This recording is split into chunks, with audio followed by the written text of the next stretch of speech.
tinfoil hat. Oh, what the fuck are you guys even talking about?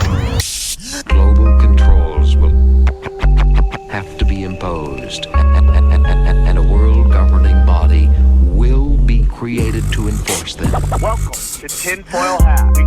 We go deep, homeboy. Aaron, open your mind. Drink from the fountain of knowledge. There's lizard people everywhere. That's some interdimensional shit. Wake up, Aaron. This is only the beginning. Dude, you just blew my mind. Are you ready to get your mind blown? Good morning, Swarm, and welcome to Tinfoil Hat. You know I am. You know I'm here to do. I'm here to rock. Join me as always, Xavier Guerrero, and on the ones and twos out of North Carolina, Jay Nice, Juicy Johnny, holla at your boy. Hey now. Hey now. Guys, thank you. First of all, we want to solve. We're going to get to the show because it's nothing but bangers, bro. Okay. So real quick, we just want to say thank you so much to Texas. Austin, you were weird, and it couldn't have gone possibly better. Impossible. From Vulcan to Comedy Mothership, I'm so honored to be able to go up there. And then we went to Dallas, and it got real weird. Like the jiu-jitsu thing, don't forget that part. That was insane. Yeah, where you got busted staring at tits. Yeah. If you want to hear about the whole Texas experience, check out Broken Sim this week. It was a good one. Yeah. When's that drop, Johnny? Well, we got to talk about tinfoil. We'll find out. So real quick, guys, just so you know, the Chaos Twins is fire right now. Go to chaostwins.com. Check out that real quick. We are over 20 grand. Crazy. We're already talking to animators. Crazy. Be a part of it. We got somebody who bought like 3 different spots. It's amazing. So there's different tiers. There's the podcast. $1 tier, $10 tiers. It goes up to like I said, it got some tiers. You can go donate and help the cause. Yes, for sure. Do that. And then finally, go to SamTripoli.com. Check out my dates. Whenever this comes out, Friday night, I am doing my revival. 1 hour of political rants about politics, religion, spirituality, and conspiracies. That's live at room, I think, 237, which is right next to Rabbit Hole. And then I'm in El Monte on December 16th. Anything else, guys? We got new t-shirts. New t-shirts. New t-shirts. We got a bunch of new t-shirts. Yep. I love that one. Oh, that's sick, dude. We got the JFK, which fits today's episode. Go back. And then we got Where's the list? Oh, that's a great one. Where's the list, guys? Where's the list? The flight log? Did he ever put out What's the list? You know, the Epstein flight log? Yahweh of the highway. There it is. Yahweh and the highway's up. Oh, I can't read that. That's weird. What does that say? Yeah. Oh, I see. Okay. There we go. Look at that, bro. Yahweh of the highway. And then we got hoodies back in stock. We got the Christmas ugly sweater. You let them know about the Christmas ugly sweater. It's back. We'll get that as well. Back. Get it, yo. So, guys, we have Ole Dammegard on, and this guy, dude, this is the craziest episode ever. Yeah. I hope you enjoy this episode. Drink from the fountain. All right, let's get into it. Back by popular demand, and we're constantly being asked for him to come back on, and we're very excited to have him on. He is a tinfoil hat favorite. Please welcome Ole Dammegard. How are you, Ole?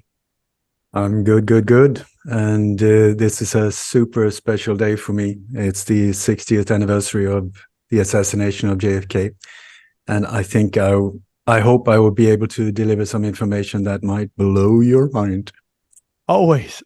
You never ever let us down. So here's what I want to talk to you about. Before we get into it, for those who might be new to the show and don't remember your numerous haven't watched your numerous appearances on the show, can you tell us a little bit about yourself and where our listeners can find you? Okay, so actually, I have a very irritating fly here. So if I go like this, it's not like Freemasonic stuff like that. It's just like, please leave me alone, please. Okay, so 43 years ago on the date, I sort of became aware of in the world that something was very, very weird.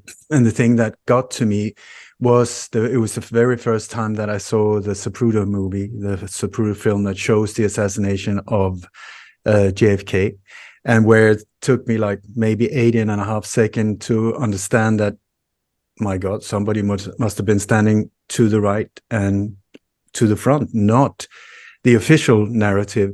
And that whole thing really, that was the thing that got me started more or less on exactly this day 43 years ago, that this shot was fired from the wrong direction. I mean, it's just normal physics. If I hit you, Sam, in the face, your head will go back in the direction where the impact came from. That's just the way it is. And here we were told something completely different, and that really got me, like, it activated this geek brain, and it changed the route of my life. So it was the JFK assassination that got the ball rolling for you. It was the one that got me because, like, why on earth would big, prestigious journalists, Pulitzer Prize winning individuals like history channels, documentary makers, all of them buy into something that was so obviously not correct? I mean, I didn't know the truth. It's taken me all of these years, and I'm still confused in certain areas. But what I'm going to talk to you today is that I'm now in direct contact with the person who fired that shot. And I'm be most happy to bring him on your show further down the road if you would like, because it is like almost like a full circle in my life. It's mind-blowing to be in direct touch with this individual and get from the inside, which is unbelievable. He is, I would suggest, more or less maybe the most important whistleblower in the world, because he's been part of so many different operations, so many high-level assassinations, so many different programs, CIA, you name it. The way, it's just mind-blowing. I hope I will be able to bring something new to the table for you guys. But anyway, so 43 years ago, I got like, what the hell is going on? Because I am confused here. And so that was the thing that got me down this rabbit hole, and it led me into the different top assassinations like MLK, RFK, Malcolm X, Abraham Lincoln, these type of operations. At that point, I had no idea that there were any kind of connections between them. I thought they were just happening within a few years apart from each other. Had no idea that they were anyway connected. And then over the years, I started seeing a more and more clear pattern of like what is going on here? Something very weird and very similar is going on with many of these top political assassinations around the world, because also I'm not American. So I've been studying the world on a more sort of wider angle than most, I would suggest. And so I started seeing a very clear pattern of how possible assassinations, state-sponsored, were set up, blamed on a lone patsy. It's always an alone individual, because then by law there's no conspiracy, and if that person is suicided on location, it's thank you, goodbye, go back to sleep, and everything's sorted. So that became very clear to me that it was almost like there was a bullet point list that was being used for assassinations, but also for so-called false flag operations. Very, very similar. State-sponsored terror on how to scare the living bejesus out of the population. Yes. So that the population would accept more and more control. Exactly what we're living in now on steroids. They're manifestation events, in my opinion. Their whole thing is to manifest us begging them to come and save us. If you study 9/11, it was just like that. Oh, please save us from the meanie terrorists, and, just commit genocide in the Middle East. And I just believe 100% that's what it's all about. Ole, is your website is Lights on Conspiracies, right? No, Light on Conspiracies, plural.com. Light on Conspiracy. Okay, I want to get that out.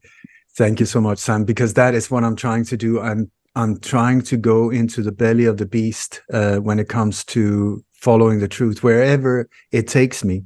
I'm not here to prove anything. I'm not here to persuade anyone. I'm not here to to push something down their throat. I gained nothing from this. I've been completely messed up instead. I mean, my family, we've had to change countries twice. I've been shot. I've been threatened. I mean, whatever you in this area, I've been everything except killed, I would suggest. So it's been a very traumatic journey for me. But something in my soul has just said, go on, go on, go on. It's like my soul has been on a mission to expose these things. So, well, we appreciate you, and I'm sorry that you're going through it. Is there any point of this where, and we'll get into the assassination stuff, because, you know, you came on and did a wonderful job breaking down false flags and all the signs and all that. So that's an all-time great episode we done. So I'm very excited about your information. You talk about about attempts on your life and stuff like that. Like, why do you keep going? I have no idea. I don't know. It makes no sense to me, but it is like I'm on a mission. I don't get it. I don't get it myself. I mean, I've been more scared than most people have experienced in their life. I think I've been traumatized. I suffer from PTSD. I've lost quite a lot of friends and close people to me. I've been betrayed. It's like, I don't know what kind of journey I'm on, but it's my path. It's my path. And now I've also found out that my parents were living a double life. I think this might explain also to myself what's going on here, because without my knowledge, they both died many years ago. But from the end of the Second World War, the mid-50s and onwards, at least my dad, but also my mom, was involved as secret assets for NATO, as part of building up the so-called Gladio Ghost Army in Denmark. It was called Absalon.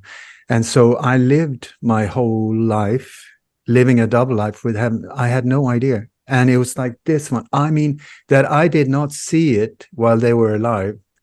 I don't get it. I mean, how sick can you get? But it's sort of like when it's in your face. And I mean, I just trusted them. But they were part of building up something they believed in. I'm sure if I had lived in those years, I would have been involved in that as well, as a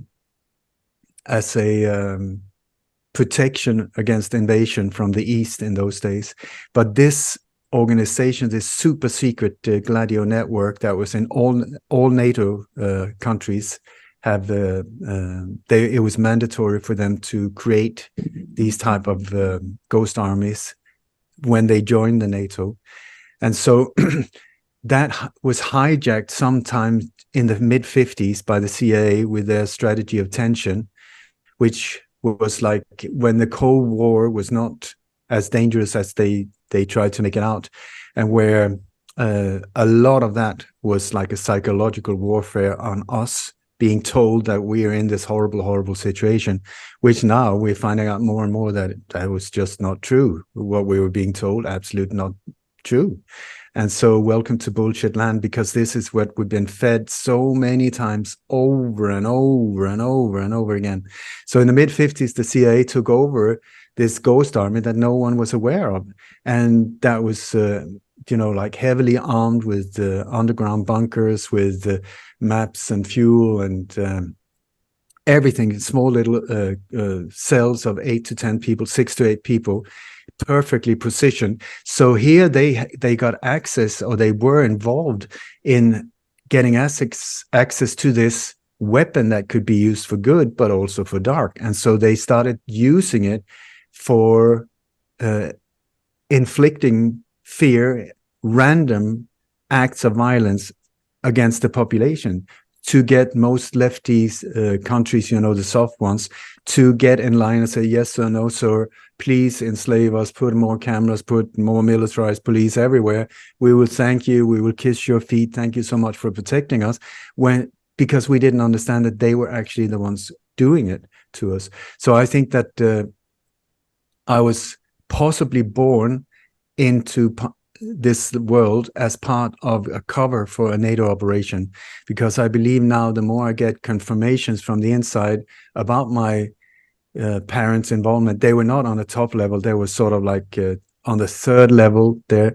But I think I'm seeing now more and more that I believe that they were brought together as assets and married not out of love, but out of for this operation. And then as part of the front window, sort of, they needed a perfect cover. I have like 5 different couples where I'm in contact with my generation of this whole thing. And they were very, very similar in the way that these families were set up, and children were born into this out of love as a part of the operation. I feel my dad was not interested in family or interested in kids or anything. I really feel that I might have been put into this life because of NATO and these operations. So somehow I think that from a very, very early age, I mean, from my first breath, I was experienced, there's something wrong. There's something not being said. I feel manipulated. Why are they doing this? Who's that relative? Who's Uncle Bob? Uncle, shouldn't that be sort of like a blood relative? Who the hell is he? Do you know, all of these things? We're poor, and then I see my dad with a lot of money giving that to some unknown person. We had weapons at home everywhere we went. There were weapons in Denmark. There were no weapons at all. I found out later in life, but I mean, I grew up with, like, we, especially in one place, we went in the summers and they had like a shooting range inside a barn that was completely soundproof, and where they were like machine guns and I mean Bren guns, really like heavy caliber stuff. I mean, I loved it. I thought this is great. I mean, I was really into the old Wild West, and so this. But I was not aware of that. This is not just normal life, because I thought, okay, this is the way everybody lives. Turned out to be so not true, because especially outside the States, and I mean, countries are not armed at all. And then it turns out that I've now got confirmation from Swedish intelligence that both my parents were working in NATO's most top secret underground bunker. It's like 22 meters below ground. It's called Stones Fortress, and it was at the end of the Second World War. The Allies went in with MI6 and CIA, and actually it was the OSS at that time, but they started recruiting people in the Nordic countries as part of a future Cold War, because they were already involved in creating this Cold War thing. So they were recruiting people from the underground movement, where most of my relatives were in, or from a specific prison where my grandfather was held after helping to smuggle Jews to Sweden, and also one concentration camp in northern Germany, where many of our relatives and friends came from that exact. So they were recruited at that time, and then they were part of, my dad, I believe, was sent there was 100 Danish citizens sent to the US for special training at Fort Benning, which is special ops, which is like the whole shebang. And then he was sent back in 52, I believe, and was part of creating this underground bunker, where it was, I don't know how good you are with geography, but like in the Cold War, you had Russia to the east, then you had Finland, which was controlled by Russia, then you had the Baltic Sea, then you had Sweden, which was neutral, whatever that means. I mean, follow whoever's winning. And then you had Denmark, small little Denmark. That was also where the entrance into the Baltic Sea, very, very strategic position. But in that Cold War, which I was not aware of, Denmark was actually frontline towards Russia, because Finland and Sweden was already out of the game. So on the east coast of Denmark, that is where these different underground fortresses were built, and where my parents were working in that one. Oh. Hey guys, let me tell you something. There's so much to be thankful for.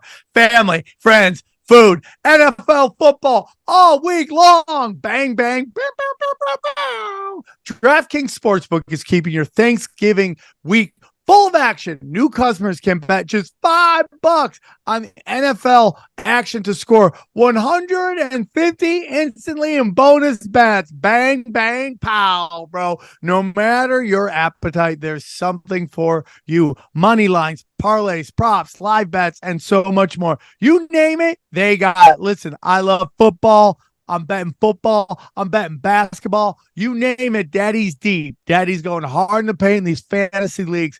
I love it. So here's what we need you to do. So download the DraftKings Sportsbook app now and use the code TINFOIL. New customers can bet $5 on the NFL Thanksgiving action to score 150 instantly in bonus bets. Only on DraftKings Sportsbook, an official sports betting partner of the NFL.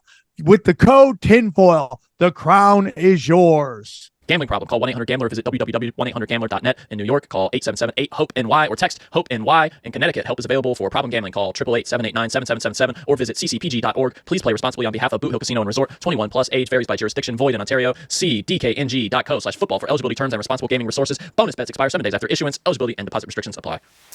I have a bunch of questions. First of all, Go for do it. you think the fact that they were somewhat controlled opposition, spies, whatever agents, do you think that affected their love for you? Or did they love you as a son? I think they did. I think my dad couldn't understand me at all. Because I've been always artistic, and not autistic. Well, I don't know, but artistic and into music, writing, but also the whole gun things. But I've always been against violence. I've never been anyone, a killer or hunting or anything like that, even though I used to practice like for hours with gunslinging and axe throwing and knife throwing and you name it. I mean, I'm pretty good at it, but not in a violent way. And so I believe that in this network, they normally the firstborn son was recruited into the network, and I think they tried to recruit that he was preparing my son, my older brother. But for some different reasons, he was born as it doesn't matter. But I think they found him that unfortunately he could not be completely reliable in these areas. And then I believe also that I was put through like a testing ground with very odd things that I did not understand. It's now that I'm starting to figure out like, why the hell did they do that? Like test? Are you talking like test or yeah? Yeah. And I think these tests was to see if I could accept play ball. Like stuff. if you could play ball, if you could join the crew. Exactly. And I completely failed. So no, but things like we went to I lived in Sweden. I mean, we moved to Sweden because of this network. My dad escaped out of the network, I think he had to murder a woman to dip his hands in blood so that he could be controlled. And that was the way. It's a cold case, a famous cold case in Denmark, and where he managed to get off the hook and get us out. They prepared for some 5 years to get out of the network. I think one of the reasons also because when they saw Kennedy killed, and the whole shebang, they just felt, oh my God, this is getting out of control. We need out. And so, but my dad was on sort of like the third level, I would say. He was part of controlling a major part of Copenhagen, where he was working for Esso, which is Statoil, which is Rockefeller, and where his job was to organize. I think that the gas station network was part of this ghost army where they had underground weapon depots, also because the strategic position of all of these gas stations are so, when you look on a map, it's sort of like a military map of important positions. They do not just put a gas station in a place that is not of importance because of the sales for it, of course, but also the one that controls these intersections, that controls the fuel, that controls the bridges, that controls the in and out to airports and stuff. They're the ones that are in control of the situation. And this is where I believe that was my father's job, because the people I remember from these networks, because he was driving around to all of these gas stations, all of the ones that I remember were former members from the Danish resistance movement. And where would be a better place, you know, with gun depots, which they always have, than under a gas station? You know, come in, you with diggers, you put down tanks and stuff. Like, what does it look like, an underground weapon depot that you put down there, or a completely similar one but for gas, you know, and different high octane, low octane, whatever, diesel. You just put another additional one, and that one you got access to through some tunnel where you can access the weapons, whatever is needed in a time of crisis. Hold on. So Ole, you're saying that these gas station networks were the front was a gas station, but in reality they were like arms dealers or arms. Not arms dealers. It was like the way Gladio works in all NATO countries. They say that this stopped in the 1990s. I tell you, it did not. We're seeing the results of this to this very day. Everywhere where I go, where I think a terror attack has happened, who do I bump into? The same dudes again. These are not Muslims terrorists. These are the ones being blamed. They're not lone crazy individuals hearing voices. These are the ones being blamed. If you get back, it's this network. So I'm actually exposing the network that my parents were part of creating, but for good, but it had been hijacked, you know. So yes, exactly, that the Rockefeller has been a major part in funding this whole thing. So what better way than using these networks? Also, they had the big tankers, the ships, you know, that can transport things in many different directions, no suspicion. Also, all the way up to the Thule Air Force Base, which was the most top secret NATO base during the Cold War on the northwest coast of Greenland. We have stuff in my home from that base. I mean, how the hell did it got through these big tankers and stuff? My dad was up there, I'm almost sure, and my granddad as well. I'm sort of uncovering my past, and the whole thing with this whole thing started with my dad, who died in 92, who never came to me in a dream or anything like that. I had a dream in 2017 where I can only remember his voice saying, "The key is in the ring. The key is in the ring." So I woke up like, whoop, the key is in the ring. I woke up my sweetheart and said, "The key is in the ring. The key is in the ring." She said, "What key?" I said, "I don't know, but the key is in the ring." And so I was like, that was such a bizarre. So the thing was that my dad, his whole life had a silver ring with an amethyst in it. I never looked at it. It was part of his body. You know, it was just part of him.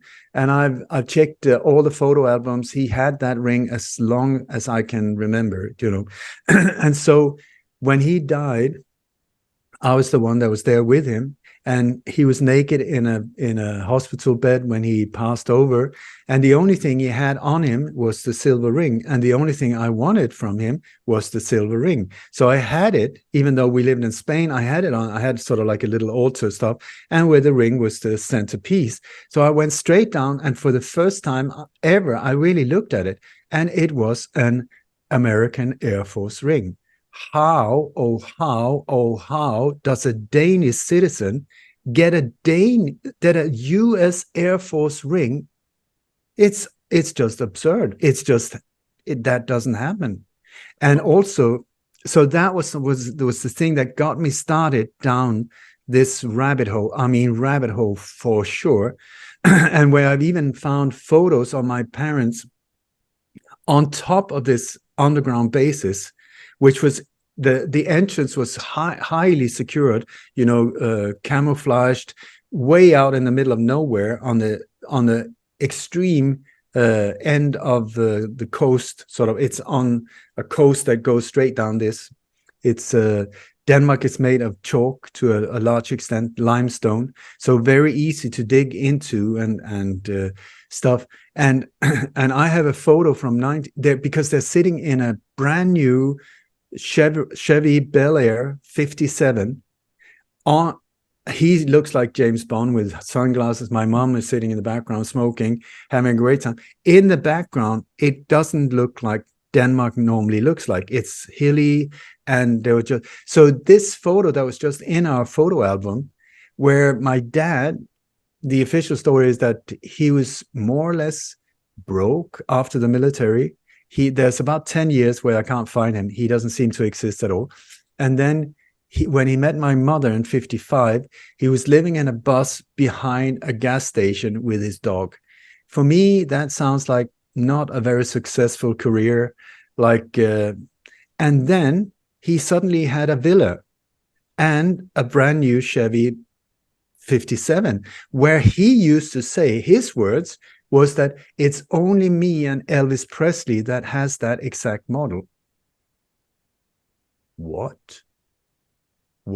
So I have the photos of them on top, and in the background there's 3 fully equipped soldiers having a break, and it's like, this is 57 or 58. So at that time there was no soldiers in Denmark, there was no army, there was no nothing. So I have spent years tracking down that exact photo, because the background doesn't look like Denmark. It's like hilly in a way that is quite drastic like this, and also there's like radio antennas, and the car is parked. You can see there's a small little farmhouse in the background, a white one, and then the car is parked on something that is not gravel. It looks like sand, like when you're near the beach, and sort of, it's a special type of grass that grows into the sand. It's not like a lawn or anything like that.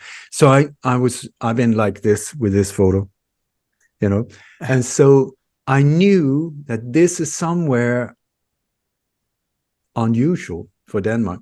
And then when I was on tour some years ago, a friend of mine, we were talking about, and her family is one of the families that I've been tracking down, because she has such a similar type of story. And these 5 ones that I'm tracking down officially did not know each other. Absolutely they did. I guarantee you, when I see how they were moving around like this, they knew each other. It was in this network. All of them came up to the level of major or lieutenant, and then their military career stopped, because I think they were handpicked because they're not too high profiled yet, so that they could go anonymous. And then all of them had jobs where they were moving around like this. One was an antique dealer, one was a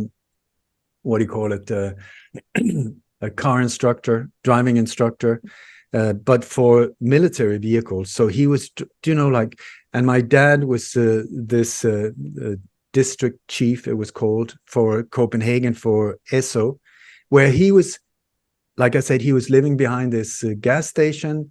And the official story, he always said, he was so good at filling up cars and wiping the windscreen and charming ladies, that he was headhunted by Esso. And then from there, his career went boom, and he was head of Copenhagen. Say again? Do you see these type of things that, okay, I've heard it, I've been told it, yes, it's crazy. That's true, yes, I mean, my dad, I trust him, so why would he lie? And then suddenly I come again. So here I am, where I've found their birth certificate. It doesn't match up with the date. They never had wedding rings. It's just like the whole thing does not match up, but it does match up in a completely different way. And I am this believer of that things happen for a reason. Of course, there are coincidences, but like when you start seeing a pattern here, even though you're being told the road is going that way, if everything is pointing that way, I think let's go down this road and see where it takes us. So anyway, have you ever talked to like a childhood friend? that you grew up with where you can ask them, hey, do you remember if that was weird? Or like any cousins where you're like, hey, do you remember that was weird? You came over to the house and remember when dad was acting weird? No, because I was born in Denmark and we lived in this villa my whole life, which was villa number 2 from the international airport. I think not a coincidence. Every single member of my family, when I look now on a map, were living in strategic positions by the coast, much high. I mean, their living standard was way too high for their official job. But it was my grandmother, it was my grandfather. I didn't question, I was just like, but now when I see it, I see the view out of over the what do you call it, the strait between Denmark and Sweden. They were very, very positioned like this, and then you have the military bases in between. And so when I was 8, I was in school in Denmark, and one day we were just told, we're moving to Sweden. We move now. We're going now. Here's a kitten. Thank you. Shut up. And in the car. So we didn't. I remember I just went and said bye-bye to one of my friends. He gave me a bag of snacks and off we went. My brother didn't have a chance to say goodbye. So we left over. It was like, boom, we left. And we left this villa in Kastrup near the airport. I mean, the guy that bought that villa, it's not a big super villa, but the guy that bought it was one of the major owners of Tivoli, which is world famous in Copenhagen. So I don't know if it's the villa, because I think that villa is not just any ordinary villa, knowing what I know now. But anyway, we went from that. He was highly paid. He had everything, well respected. He had the whole thing going for him. And then we left overnight, boom, he stayed behind. And then a friend from the underground movement, who also was one of the people that were the owner of this franchise, not the owner, but the gas stations are like franchises. And so he drove us out in the middle of absolute nowhere. I kid you not. It's like going to Montana or way out in the middle of the forest, way out there, to a house from the 1780s with no heating, no water, no bathroom, no insulation. We had to hand pump water like that. And the reason we were being told was because your mother loves Swedish nature. She's so in love with nature, so we just go there. And I was like, okay, yes or no, sir. And I didn't ask any questions. And so our life just boom, boom, like this overnight. And then I believe a week or so later, I cannot remember, my dad joined us. But I think that he had to negotiate for his life and for us, because when I've been speaking to other operatives, CIA operatives and so on, who have been living double lives, when they wanted out, that is when things gets really, really not nice. And often it's not only the operative, it's the family as well, and the dog and the grandmother or whatever, just to make a clean slate like this. So I believe, I'm speculating, but there's a lot of things pointing towards that murder that took place just before we left, because there was this gas station that it was a BP gas station. Sorry about the fly. It was this BP gas station, which was like 300 meters from where we lived. And there was this woman who very wealthy, but this gas station had been, it used to be her parents, and she had taken over. She was in her early 60s. And it was right at the entrance into the international airport, right where the road went straight into the airport, meaning strategically, that could be a very important one to control. And she refused to sell. So one day, she ended up dead in the tire, whatever, what do you call it, workshop. She was hit 5 times in the head with a hammer. And that gas station then became Esso. Wow. And then we left very quickly. And my dad stayed. I think because also when I've been speaking to former CIA operatives who have managed to get out, they have said I've spoken to two or three of them, very similar. They have had to corrupt themselves, so that if they step forward in the future saying, well, you did this and this, then it would be very easy to say, well, you were in a mental institution. Like that's getting jumped into a gang. That's what they do, jump-ins, where you have to basically kill somebody so they have something on you so you can't snitch on them. That's the one. Hey, guys, listen, the holidays are coming up. You're like, what gift am I going to give to my loved ones? Well, guess what? Give the gift of quality alone time with Brown Friday deals from Hello Tushy Bidets. That's right. Bidets. I love bidets. Man, you can get addicted to bidets just washing it down like an aristocrat. All right. Top shelf elite with you're washing your beehole, bro. With over 100,000 5-star reviews. See why millions of real pooping humans already love Hello Tushy Bidets. Hello Tushy. Every Hello Tushy Bidet attached comes with a 30-day risk-free guarantee and 12-month warranty. Wow. Hello Tushy Bidets. Fresh steam of water cleans your bum twice as better as wiping. Yeah, dude. Stop being a Neanderthal. Hose down your beehole like a champion, okay? Even if you use wet wipes, you're still smearing poop around and introducing nasty chemicals to your butt. Using a Hello Tushy bidet also prevents poop particles from spreading to your hands and everything you touch. It attaches to your existing toilet, requires no electricity or additional plumbing, and cuts toilet paper use by 80%. Hello Tushy bidet pays for itself in under a year. So here's what I want you to do. Shop for your toilet this Brown Friday and save up to 30% off bidets and bundles.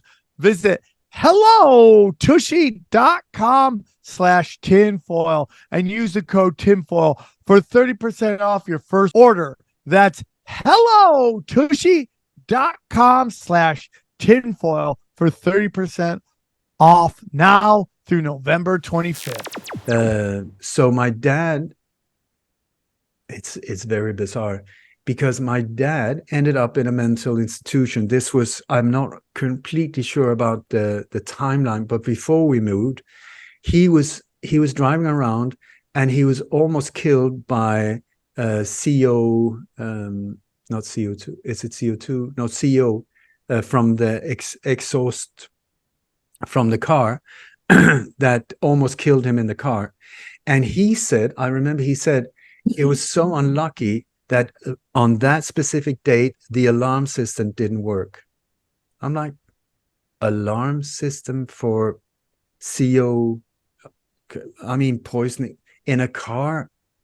Have you ever heard about anything like that? Still to this day, I've never heard about anyone who had that. But anyway, he was almost poisoned to death from this gas that came into the car. And then he was put at Montebellum Hospital, which is a mental institution. And so first he was there. And then he got out. I remember we went and visited him. He was doing hand carving crap, just to spend the time. And then after that, this murder happened, where I have a really would like this not to be true.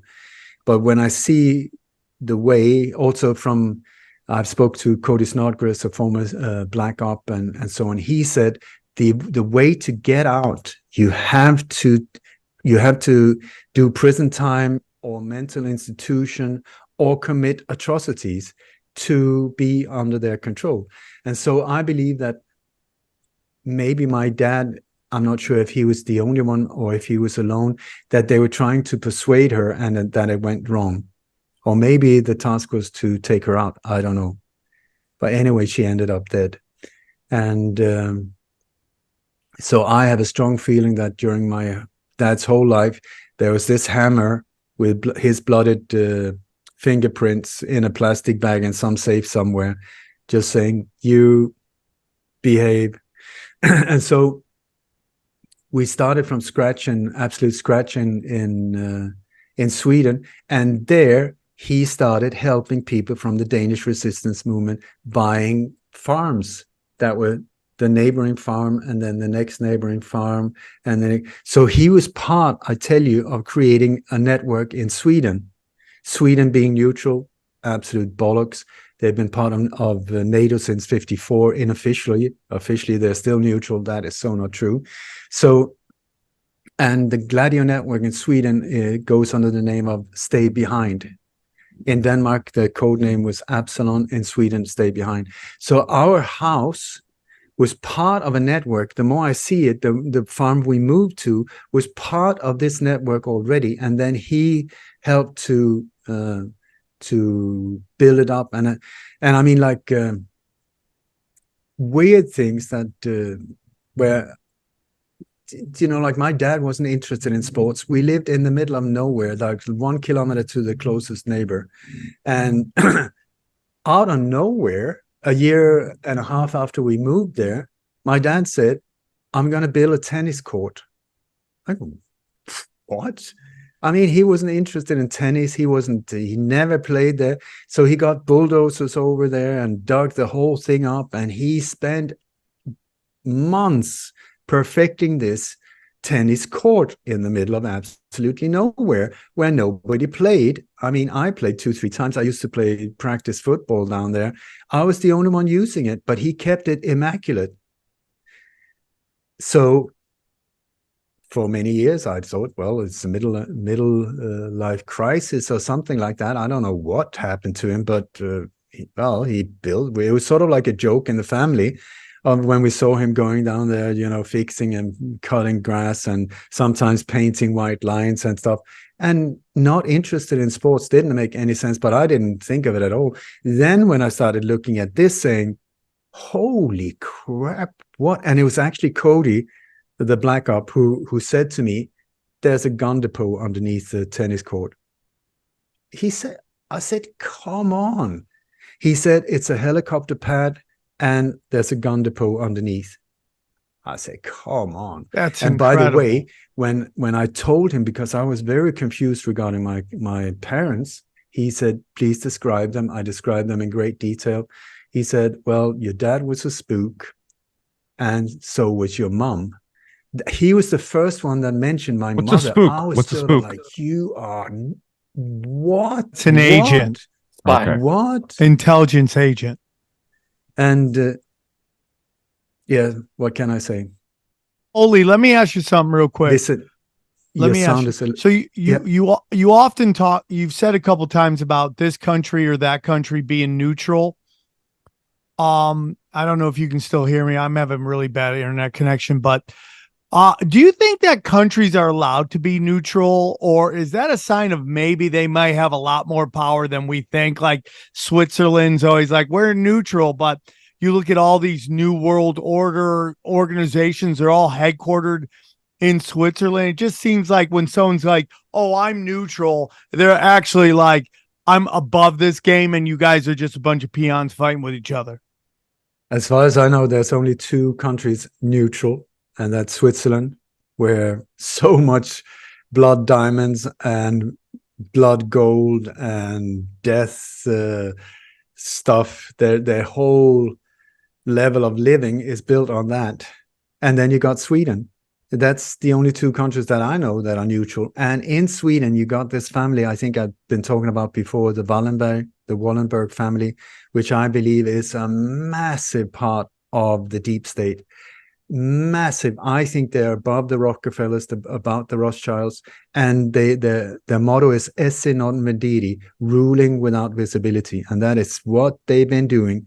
And so I think that part of making Sweden neutral is covering their butts, because neutral, then they look really nice. They got like curly hair and they look like professors, but my God, when you look at the brutality of the acts, the coldness of what they accomplish, and it is through their companies like Ericsson, like ABB, like Investor, like many of these companies that are, I would suggest that they control the infrastructure of the internet with all of that, what that includes, including so many of these intelligence services and so on that are using the internet for surveillance. Who's the one controlling the system that they're using? It's them.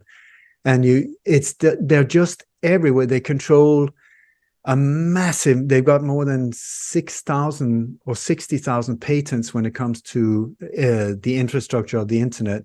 They have also the digital currency transfer. I mean, you can do nothing if you don't. It's like all the banking are like, you can have a massive big bank. It's like a train, super train without the trails, the train tracks. If you haven't got the train tracks, you're screwed.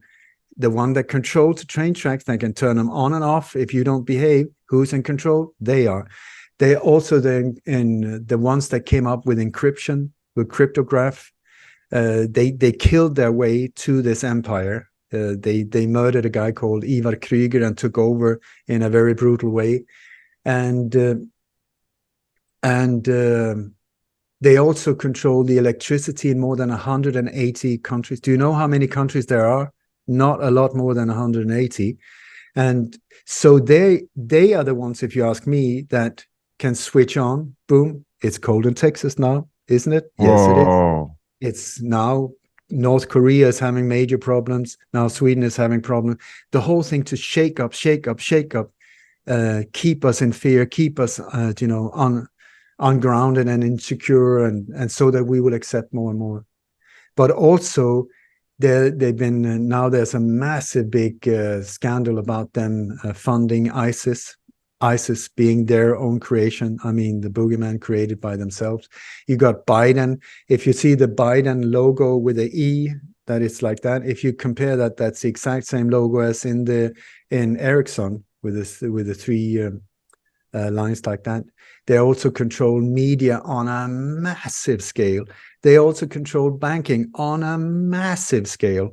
And Sweden has been number one when it comes to central banking, when it comes to digital passport, when it comes to chipping people, when it comes to the whole graphene oxide thing comes from Chalmers and Gothenburg. You got AstraZeneca, which means Death Star. That's a charming name for you. Which come from, it's the same owners there. And then you got like the Karolinska Institute in Sweden, which is like super, super famous, where a lot of their funding comes from them. And then they back up all of these bizarre things where they also directly connected with the Rockefellers. They used Alan Dulles, who was the head of the CIA, and his brother John Foster Dulles, later the head of the these Dulles brothers, they were the lawyers of Wallenberg and of Hitler. Do you see what I'm saying? It's like, it's up here. I can't hear you, Sam. Okay, sorry. I was just trying to mute myself so I could listen. You're saying this family were the lawyers of Hitler? No, the Alan Dulles and John Foster Dulles, his brother, were lawyers working for Hitler. Prescott Bush, the father of George Herbert Walker Bush, was the guy that funneled the money in. He and the Dulles brothers were completely in bed with Eisenhower and Nixon and that whole structure. We're talking about players. We're not talking about the people that really matters. They're just the ones using this whole thing. And then you have this Swedish family who comes in and who's in the background when it comes to funding all kinds of stuff. You also, there's another Sweden, there's like 3 or 4 families there. There's the Wallenberg, the Bonnier, and you got the Aschberg, where these banking families and also they're involved in so many areas, also publishing, book publishing, news and stuff. They were, for instance, if you take, we have the Russian Revolution, it's said, where Lenin came and he came to Russia and this whole thing, oh my God, it started and it's amazing. They took over. It had nothing to do with Russia at all. It was a banking, it was like big money taking over, knocking it out. So a Swedish family called Palme, we have the Olof Palme, the Swedish prime minister that is said to have been gunned down in 86. I spent so many years exposing that one. That family, the Aschberg family also were part of funding the whole Russian Revolution. Lenin came to Sweden before on his way to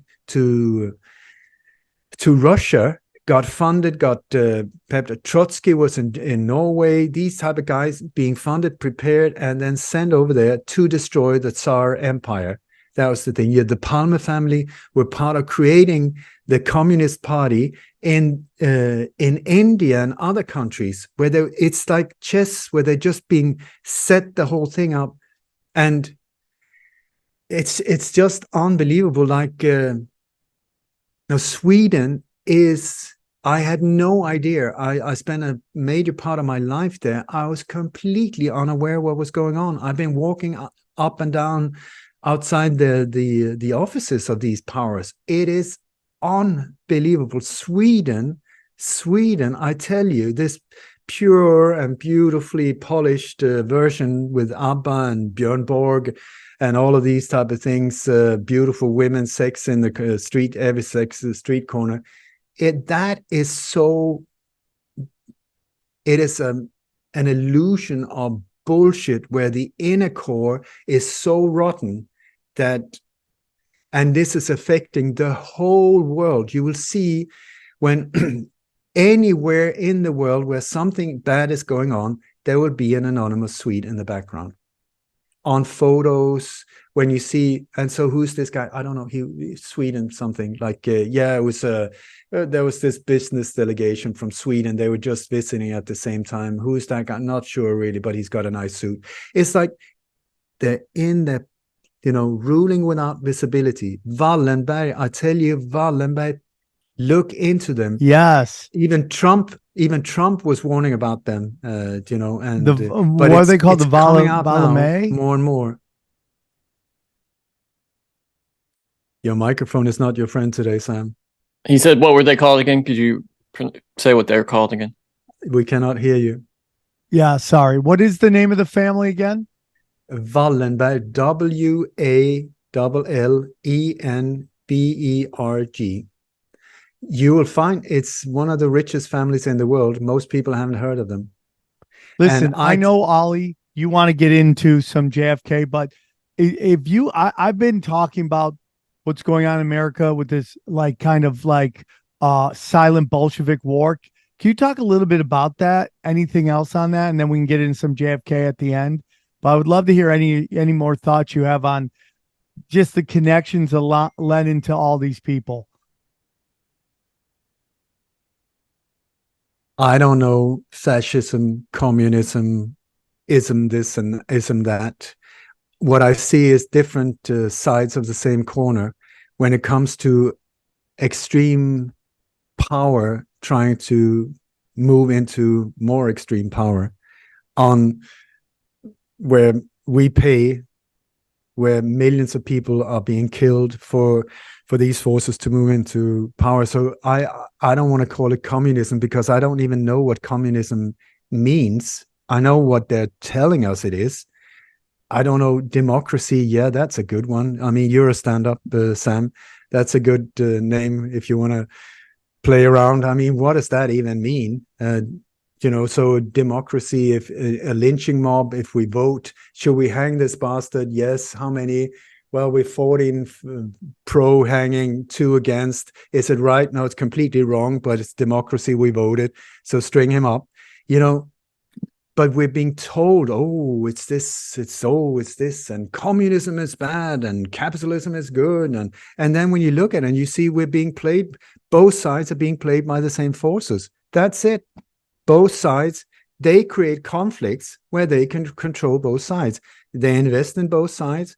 Doesn't matter for them who wins or loses, the main thing is to keep it going as long as possible because they're part of selling all the weapons and putting countries into extreme poverty and debt that they will never ever get out.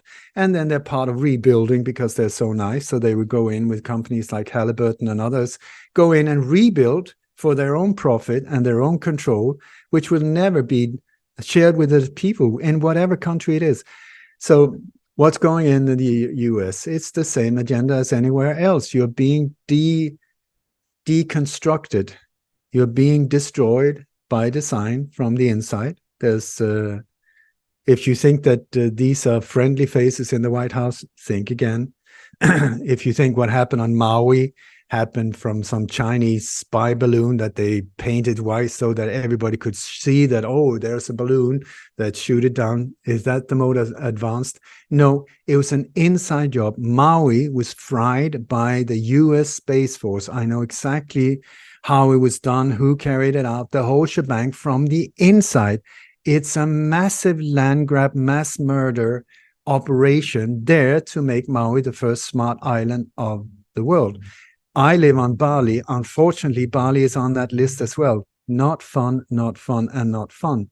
So Biden, when he came there, FEMA, when they were there before it happened, with all of these organizations, are they there to help? No, they are part of the operation. So Biden, when he came, finally, after somebody kicked his diaper butt, and he actually went there, he said, we're looking forward to see FEMA finish the job. Finish the job. Anyone from in Hawaii, I've been speaking a lot to people directly on Hawaii, trying to inform them, anyone that is there is part of the operation. Just because they have Hawaiian police uniforms, or where does all of these cars with foreign registration plates come from? What's up with all of these C-130s or big Hercules planes flying in and out? Where did all the children go? Where the block? It was a brutal mass murder and land grab, completely ruthless, and they're in control. And the rest of the world then, oh my God, when people started saying, but this doesn't make any sense, boom, then came Gaza. So diversion again. It's soon there will be another diversion, because people are starting to find out that bullshit doesn't match up either. We're talking about genocide there in a way that the world has never seen before. What is going? Oh, boom! Then something distraction will go on over there. But it's up to us to say, no, I'm going to stay focused on this one. It doesn't matter what you're throwing at me. I will find out what went out down here. And then I will find out what happened over here.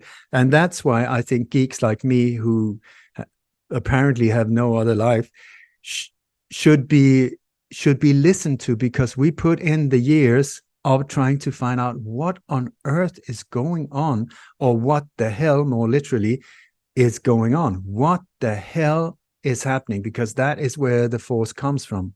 It is a very, very evil and dark and sinister, well-disguised. It's not even well-disguised now. It's an absolute joke that people cannot see through it. It's like, please, brain, activate. What does it take for you to start seeing that this does not match up? I don't care however you want to try and make Israel look like a victim, from people that have been locked in for years in an open air prison where they don't even have screws and nails, and where nothing is allowed, including water hardly, and that's an equal with one of the most advanced armies in the world, funded with 10 millions a day, at least from the US. What's going on there? Double citizenships, Zionists, there you go.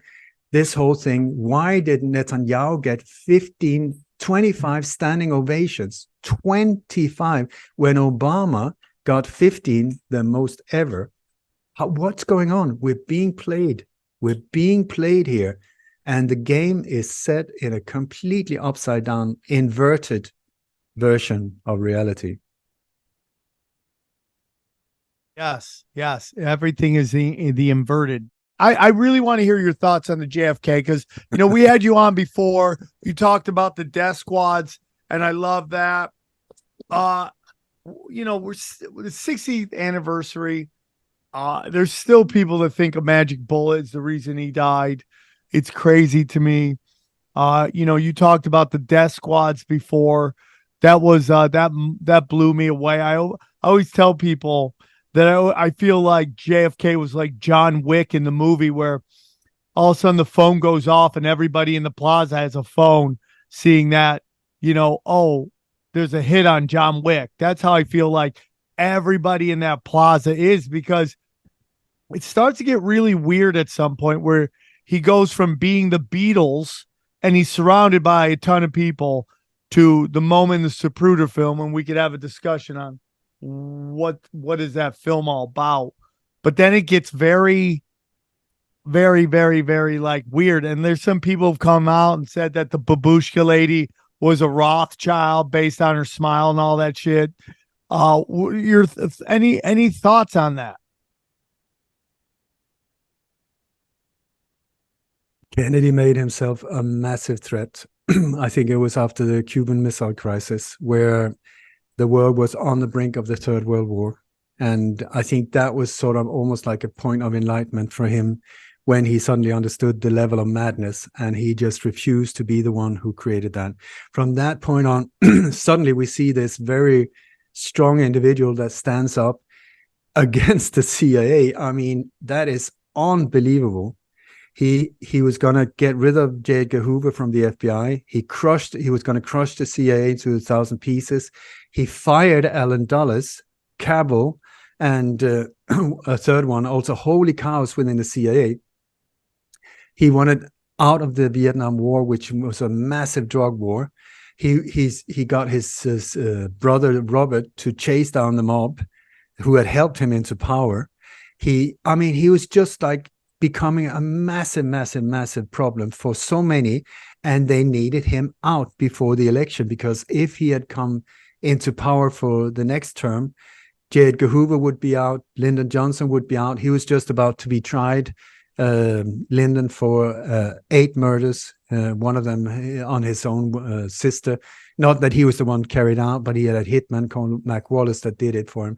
But so many people were going down if JFK had lived. And so what was called the big event, it went under different names. The big event, Operation Zipper, is another name that has been used in this also. But these forces started moving into place to get rid of him. No order was given like, let's kill him like that, or at least very, very hard to find it. There's documents now coming forward, but these operations are always without a paper trail, just because of that specific reason, so that we cannot track it back. And so they were going to hit him first in Chicago, then Miami, and then they agreed that Dallas would be the thing. So in Dallas, it was prepared in many, many ways, where all of the normal ways were being pulled back. There was no military presence there. That would normally come in, check the route, check the windows, check the towers, check everything, make sure all the windows were closed down, having Secret Service people everywhere. Nothing of that was being done. They were told to stand down instead, that somebody else had taken care of that.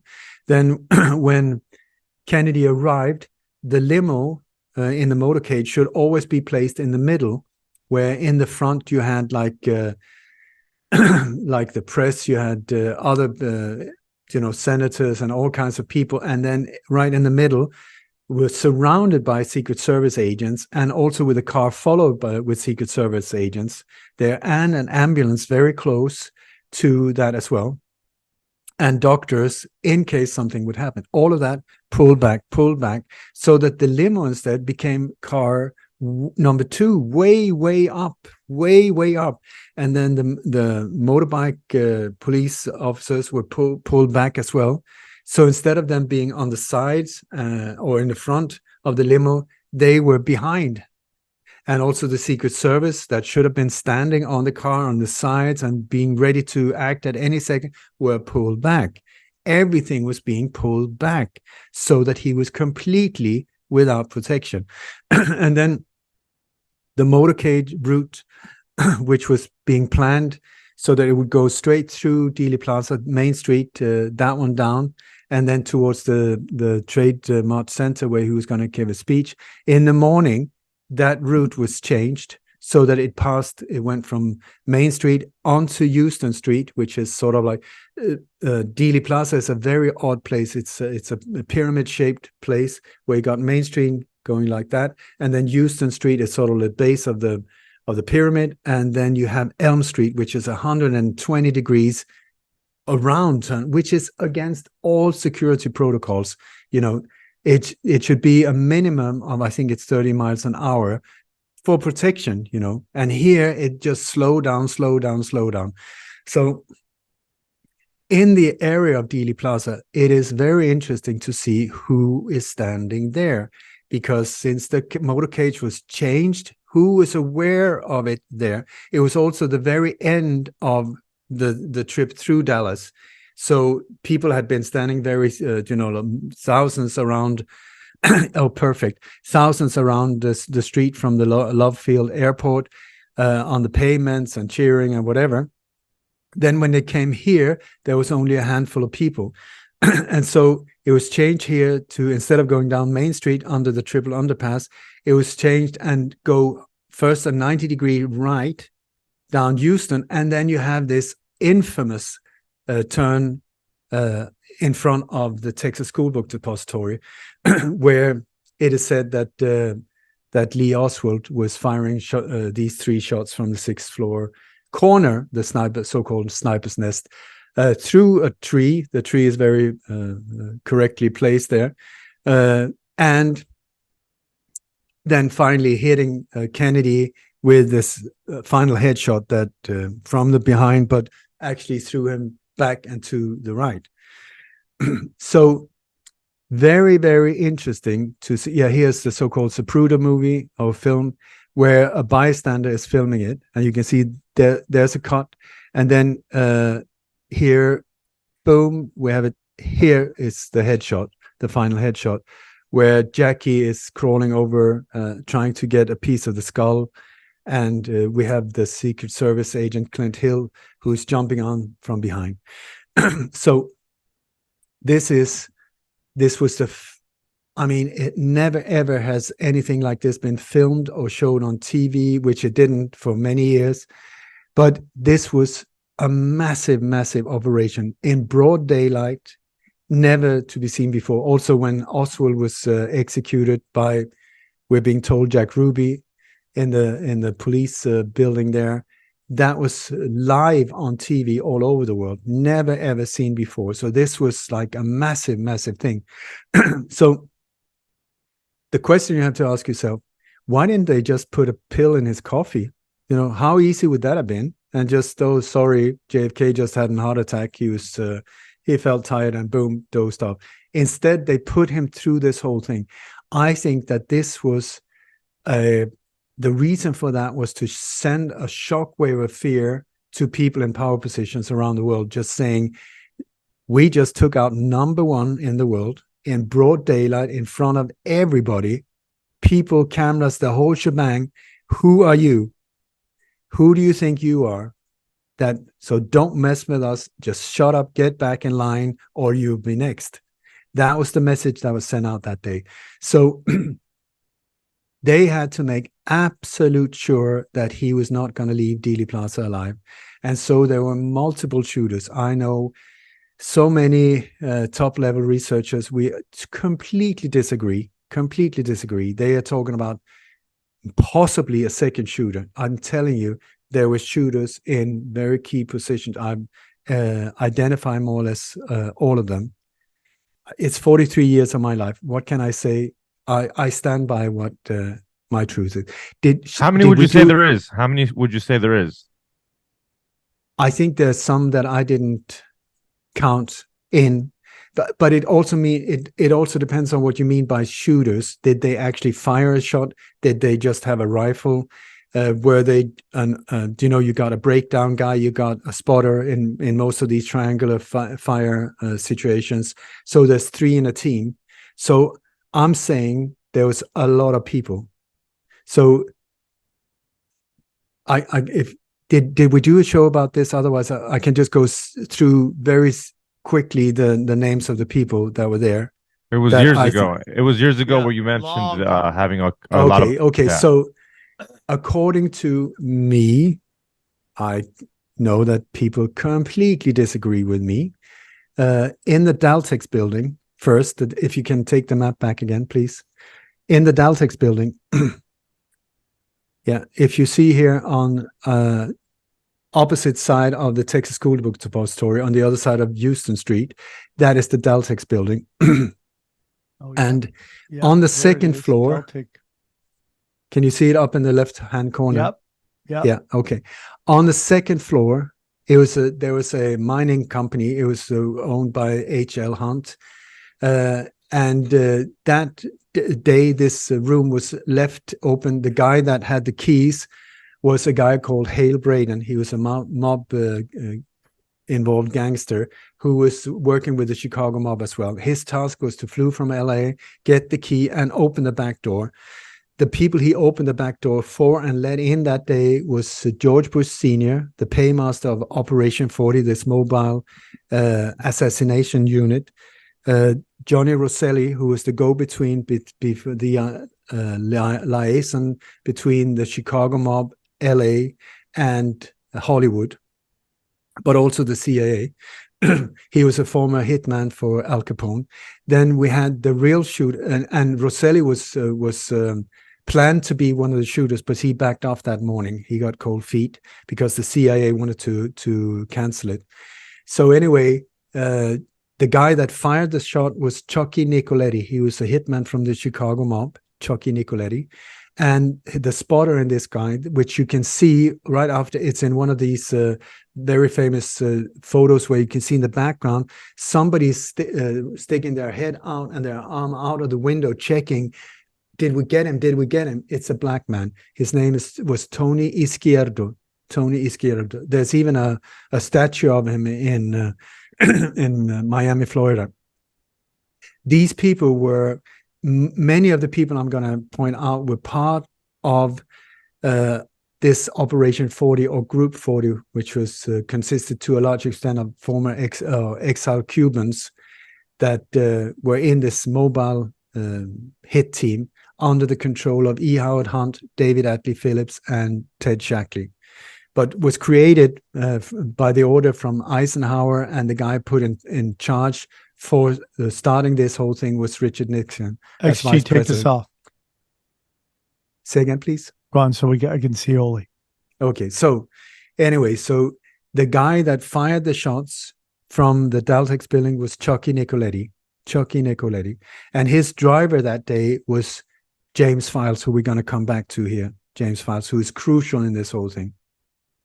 Anyway, we go to this Texas School Book Depository. On the 6th floor, where Oswald is said to have been, there were three people. There were three people observed there. As far as I've been able to figure out, and this is through also contacts with Cuban intelligence and so on, the guy that was seen there, likely bald, was Eladio del Valle. He was later murdered. Many of these people got murdered later on when people were starting to be called to give up testimonials. Eladio del Valle, and then there was a dark-skinned man. His name is Herminio Diaz Garcia. Both of these were exile Cubans and also connected to Operation 40. And then you have the guy to the further to the left. They were on the whole 6th floor. Was either Richard Kane, who was a hitman for the Chicago mob, or Malcolm Wallace, the hitman for Lyndon Johnson. I can guarantee you, put my reputation on, that it was Richard Kane who was there this day together with Sam Giancana from the Chicago mob. They were staying at the Adolphus Hotel. And he was later seen, these three guys came out on the back of the Texas School Book Depository just a minute or so after the shots were fired. Two jumped into a car, took off. I'm going to get back to that car. And then one ran and crossed Houston Street and ran back to Main Street and towards the Adolphus Hotel. That was Richard Kane. That was Richard Kane, who was later murdered also.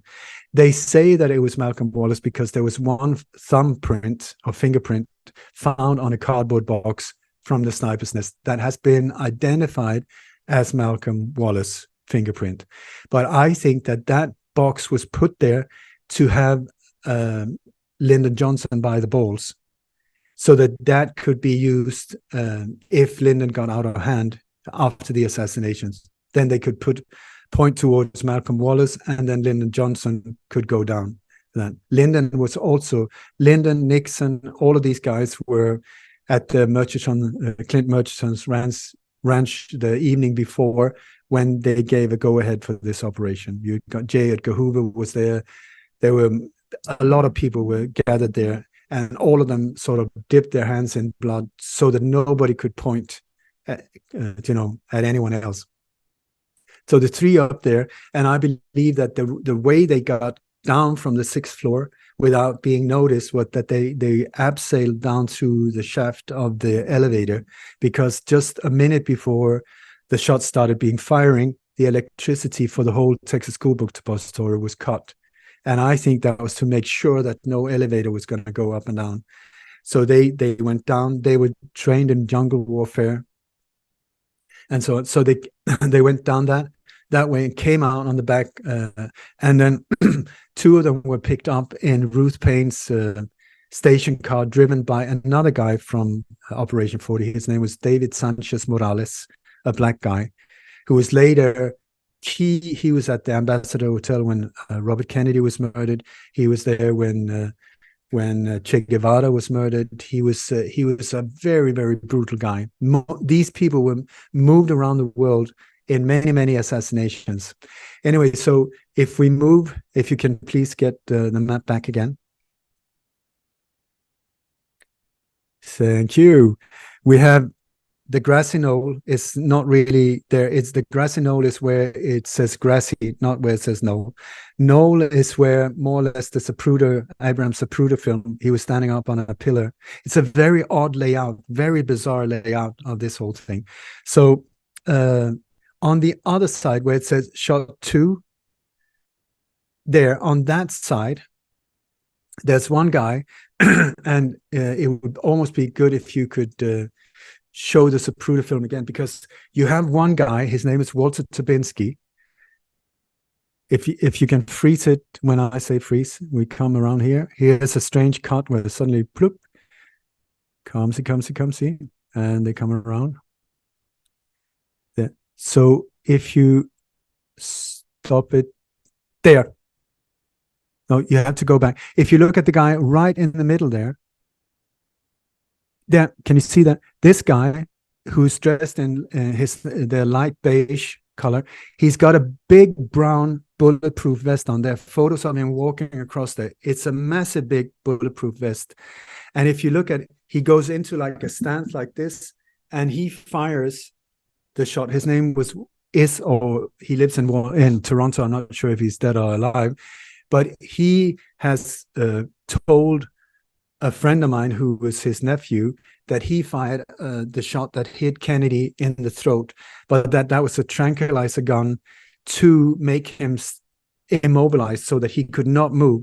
If you see that, if you go back again, you will see that he moves up, very relaxed, boom, and the shot is fired. Kennedy goes like this, and he just slows the gun. Can you see that? Very relaxed, boom, and down. Can you see that? Boom, and down. Yep. This is where so many people are confused when they say that that the shot that hit Kennedy in the throat, very, very fine caliber, that it came through the windshield because there was a crack in the windshield. But we've tested shooting at windshields, and if you fire like that, since the windshield was angled, the bullet goes slightly down when it goes through. It doesn't pass through straight like this. And so that doesn't make any sense. People have made measurements like that. And also they say it was a crack. It wasn't a hole, like an open hole, which it would be. I would strongly suggest that is, boom, the guy. And I have his cousin's testimonial where he describes in great detail. He was bragging about it. He's also the guy that is being photographed outside the embassy in Mexico City, where the CIA had taken photos of him saying that was Oswald. It was not Oswald. He's a big dude, Ukrainian background. He was born into an assassination program, just like Jimmy Files. We're going to come back to another one where they were from a very, very early age, like 3-4 years old, brought into assassinations. First trained on animals, then babies, then kids, then teenagers, and then men. You brought that up. Do you think they do that that's what they do with serial killers now, right? Like, I mean, mass shooters and stuff like that? They're very similar. The setup is very similar. I don't know no, I'm sure it's so much more advanced now, but it was like exactly many of the serial killers that we've been told, they have a background from these. The parents were working at military bases. They were involved closely into these programs, and then suddenly we have a serial killer. And I think serial killers were often used to cover up CIA hits, because like instead of a CIA hit where you have like people go in, the CIA normally use 22 underloaded, so that you fire a headshot and then the bullet doesn't pass through. It just goes like in a pinball machine on the inside. So when you look at serial killers, you often have I mean, they say there's a pattern of serial killers, that they make a knot in a specific way, or they use a knife, or they very often the big names. One time they slash somebody like complete slaughterhouse, and then the next one it's a 22, boom boom, like that, where the dog, everybody in the house, headshot, boom boom boom boom boom, and then the slaughterhouse again, and like this and this and I think that these serial killers are made to inflict fear, random acts of violence. That's why they go for just anyone, so the people get scared. Oh, this is the name of the game: keep people afraid. And then they use it also to cover up their own hits, because when you look at the people with the headshots, well, I would strongly suggest that's CIA or FBI. Then these are often people connected to drug trades or arms trades, or are competitors in areas of these forces. So they take them out. And then it was Ted Bundy, it was this Jeremy Dame.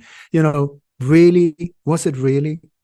And then you have also, I've got testimonies from one of the other shooters. His name is Clyde Forshaw. We're going to come to him soon.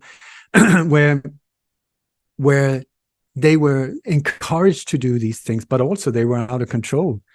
Both Walter Dubinsky and Clyde Forshaw, if what I've been informed is correct, they have been head cleaners, when it comes to cleaning up these operations, and they killed at least 1,000 people each. I mean, we're talking killing machines. The same with Jimmy Files. We're going to come to Jimmy Files. So these people were handpicked, I think, for this operation. They just took the best of the best they had, and which was also referred to by Johnson later as Murder Incorporated. So I'm very happy that I could show you that one, because no one sees him. But once you see him, and I have that enlarged, once you see him, and also I got photos of him with a bulletproof vest afterwards, it's massive. But he knew that he was standing in a place that could be very dangerous.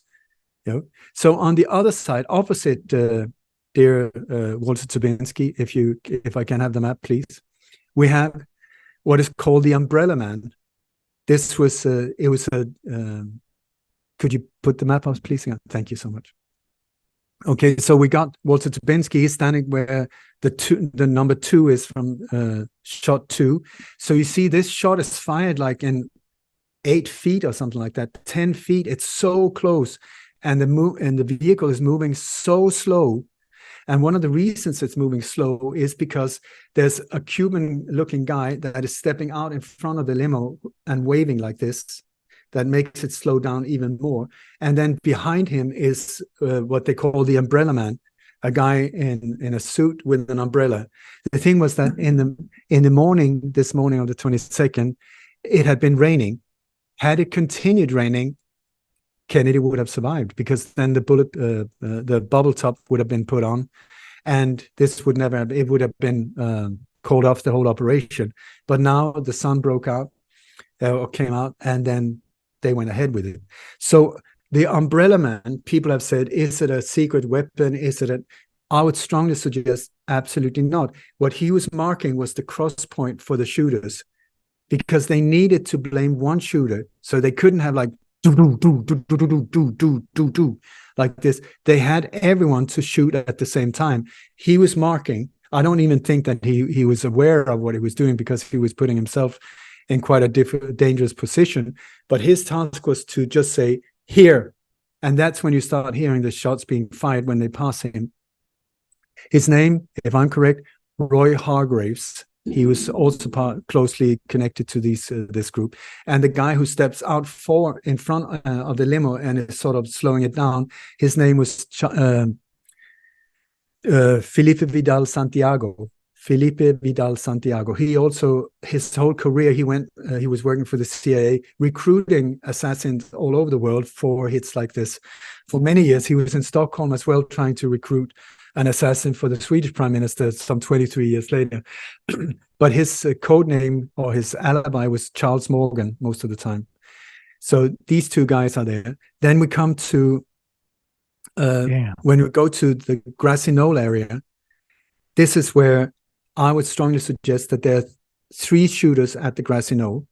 There's one car that has been reversed out, and it's a white Chevy, where there's a guy you can see in one of the movies. You can see he's standing next to it. He was sitting inside the car with the back open, and then when the limo turned around, he jumped next to the car. He's standing leaning up against the car, and there's one shooter for you.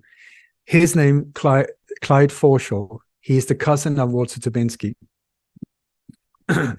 Then a little bit further down towards, you can see that there's sort of like a marked staircase going down. It's not correct, actually. It should be, that's not correct. But anyway, it doesn't matter. A bit further to the side, there's like a wall with a 90-degree angle where there's a guy, he goes under the name of Badgeman or Black Cat that is being photoed because he was in a Dallas police officer uniform, a black uniform. His name, Lucien Sarti. He was a Chicago, no, not a Chicago hitman. He was a hitman from the Marseille mob in France who was he was transported there with the help of Carlos Mosello, the mob boss in New Orleans, who supplied him. This guy is very central also in other operations. He was among, when I hope it's okay if I jump a little bit like that, but when we have Martin Luther King, the assassination of him in 68, when James Earl Ray, the guy that is blamed for that assassination, he was being interviewed by an investigator called Gary Revell, who was, it was at a time where James Earl Ray was speaking openly to him because he was very secretive to others. And he mentioned that when he was let out of prison, he officially escaped out of prison, but he was let out. And then he was sent to Canada, to Toronto, where he was met up by E. Howard Hunt. We're back to the same group of people, and Lucien Sarti, who were then introducing him to this mysterious guy, Raoul. So Lucien Sarti is this police officer who's right next. I mean, we're talking very close to James Files here, because then the next one we come to is the shooter behind the picket fence, which I strongly would say is the shooter at the Grassy Knoll, which many experts are shaking their heads and saying, no. But I tell you, once you start looking into James Files, he's still alive. I'm in direct contact with him. I've done 3 interviews with him. It's mind-blowing, boggling. I don't know what to say, how much he has been involved in and how important his testimony is in so many different cases, you know. And then we also have a shooter from down a storm drench, like there was because it's right where, to the right of the limo, when the final headshot is being fired, the limo comes to more or less an absolute halt because the driver, for some bizarre reason, instead of doing what a Secret Service agent should do, is step on it as soon as there's something wrong. He almost stops the car and possibly also turns around with a special gun, according to William Cooper, Bill Cooper, who later died or was murdered. He, who was involved in these type of operations, he said that it was a special gun with some turtle poison in it, highly toxic, to make sure, because very often you have triangular fire and then one person runs up to the victim and make sure that he's dead. That's the thing. Make sure that he's dead. They did that with Martin Luther King. We can do that in another show. The guy that hit him with, or shot him an extra time. His name is Merrill McCullough. He's still alive with Martin Luther King. But here, I believe that the pressure would put on Bill Greer to make sure that he was dead. I don't know. Maybe I've never seen anyone look into this weird behavior of the driver, but maybe they had his family. Maybe he was to MK Ultra. I don't know, but he's doing the exact opposite of what he's supposed to do. But at the time when it comes to almost a full stop, we see that Kennedy first, his head goes forward and then his whole head just explodes. This Zapruder film has been heavily manipulated, so it's hard to know exactly what the original looked like.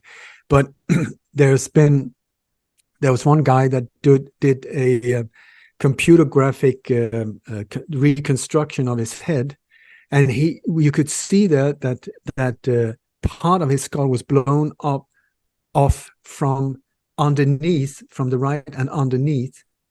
And I believe that according to James Files, Chucky Nicoletti hit Kennedy in the head from behind, just like a fraction of a second before Files hit him here. He was aiming at the right eye, but hit him here because his head was pushed forward. But I believe since the car was almost at a standstill, that there was possibly 3 shots fired more or less simultaneously. And that there was one shot. I mean, we're talking about 10 feet, 8 feet, very, very close distance from this little storm drain that they since then have put concrete in, so we can't find it anymore. But anyway, so that was one. And possibly the guy that fired there was Frank Sturgis. I'm not sure. There's different... Ollie, would you say that it took 10 years because they needed technology to catch up to be able to edit this or do whatever they did to the film? Or what's your logic on why it took so long to release it? They never wanted it to be shown ever. And there's a lot with the guy who as we talked on the last episode, Geraldo Rivera is just this person that gets inserted into all these high impact events, whether it's the Kennedy assassination, Ruby Ridge. He was instrumental in the mental facility situation. I mean, that was huge. Yeah, it wasn't. Well, there you can see. It wasn't Rivera that found this whole thing. He was approached by Robert Groden, who was a young man he was asked to. Robert Groden was working in some kind of an archive for Times Magazine, I believe, if I remember it right. And he was asked to go through and just fix, and he found that film. It was just like unbelievable, and it was very shaky and blurry like this. So he was completely shocked and very terrified when he found it, and then he, through different ways, managed to get it to Rivera, Geraldo, and that's when they showed it for the very first time. Does that sound likely to you, that he just stumbled over the most important piece of footage in the history of the world? Perhaps someone would have sold that. You could have sold that. No, you don't think they would have destroyed it? I tell you, there are more than one movie of the assassination, as far as I know, that is still around, that very few people have seen. But I've heard from military snipers that have stepped forward and said this was used as an instructional video for a perfect assassination. Yeah, wow. And you will also see, when you see the motorcade in the Zapruder movie, you will see on the other side, maybe we can show it again, just when the shots are fired, the final headshot is fired, on the other side, there are 2 people in dark suits. You let me know when to stop. Yeah, just forward. Near the end, I think, actually. Forward. Yeah, there you go. Okay, there. Did you see? If you go back there, there's one there, 2 people in black suits with cameras. Yeah. You're right. Wow. Yeah, that's another take right there. Where did they go? Who were these people? Where did this film go? Where you were talking about the babushka lady. I'm a personal friend of the babushka lady, they're completely confusing because Beverly Oliver, who is standing there right there, well, you can see she is right on the other side of the limo when the headshot is fired. Her name is Beverly Oliver. I met her, I've seen her, like she is the real thing if you ask me. But the picture they're showing of this Rothschild woman, they claim, she was on Houston Street in the crowd there. And then they say, oh, isn't it her? And they say that's the one. It's like completely messed up. But so, yeah. We should really, I would love to do, if I can just do one complete show about James Files, because he is so monumental in so many different, including the assassination of Marilyn Monroe, Che Guevara, the overtake of Salvador Allende. He was there when he was murdered. He was the one that delivered the explosives to blow up Orlando Lettier in Washington, D.C. on Embassy Row. He was in the Watergate burglary, but there were 2 operations going on at the time. He was part of one of the other operation. He was part of taking, I mean, this man, he was born into a program for assassins. He doesn't exist in normal, he never went to a normal school. He never went to a normal high school. Everything he was ever taught was to murder. Death was the name of the game, and he was very, very good at it. He still is. Just a few years ago, they tried to take him out, and there were 4 people in the 30s armed that pulled him into a room and wanted to take him out, and he left the room, and 4 people were dead inside. He was 76. I mean, you do not mess with this guy, I tell you that. He is. It's like Born Identity, but on steroids. And also in MK Ultra programs. Also, he was in the Brookhaven laboratory. He was in Montauk. He was in, I mean, so many things. This is one of the reasons I think that his memory is very clear in certain areas, and then it's completely blank in other, because he says that the whole year of 1964 and possibly some of 65, he has no recollection at all. He sees photos of himself at the wedding, this and that, and he says it's just not there. He can just remember having headphones on and listening to low frequency noise.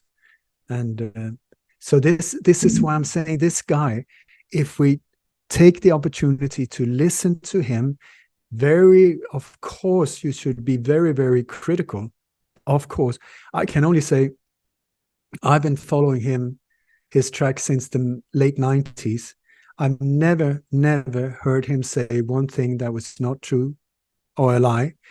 I've never been able to figure out what would benefit him. On the contrary, he stepped forward while he was in high security prison, surrounded by killers. The entrance ticket into this prison, high security prison, was murder. That was the minimum to get in there.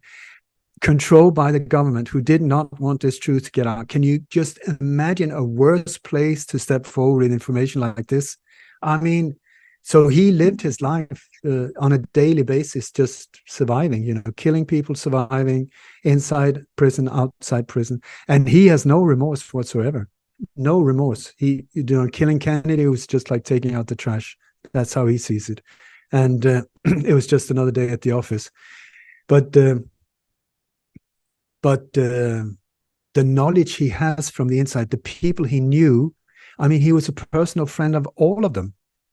Bush, he has had Hillary Clinton on the back of his bike. They've been having lunch together. I mean, this monster of an individual, he knows Bush very closely. All of them, Giancana, Rosselli, Marcello, Frank Sturgis, all of the people close into this. He's been working very, very close to them. So I say he's 81. He's in bad health. He's in Dallas today. He's in Dallas today in Dealey Plaza. This is super brave. And the reason why he stepped forward was because Jesus came to him in his cell. Twice he came and said, listen, Jimmy, you have another mission. You have another task to do before it's game over for you. And the Father wants to call you for another mission. And so James, who never been religious or never thought in anyone, never felt love, never done anything except things that was connected to violence or death, he was completely shaken up by it. But this presence that he describes very much like Jesus, and he says it was Jesus. It wasn't a dream. It was Jesus. And Jesus says, the Father wants to call you home. And Phil said, fine by me. I'm ready to die now. Just bring me home. And he said, no, there's another task for you. And I believe that task is to share this information with the rest of us. And then this completely changed him. He became like kind and soft for the first time ever.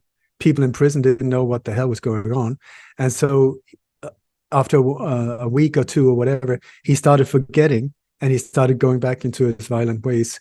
And Jesus came back again and said, listen, wakey, wakey, you have another mission to fulfill. And I think, I'm not a religious person, but I mean, I know my dad came to me in a dream. How the hell did that happen? I don't know.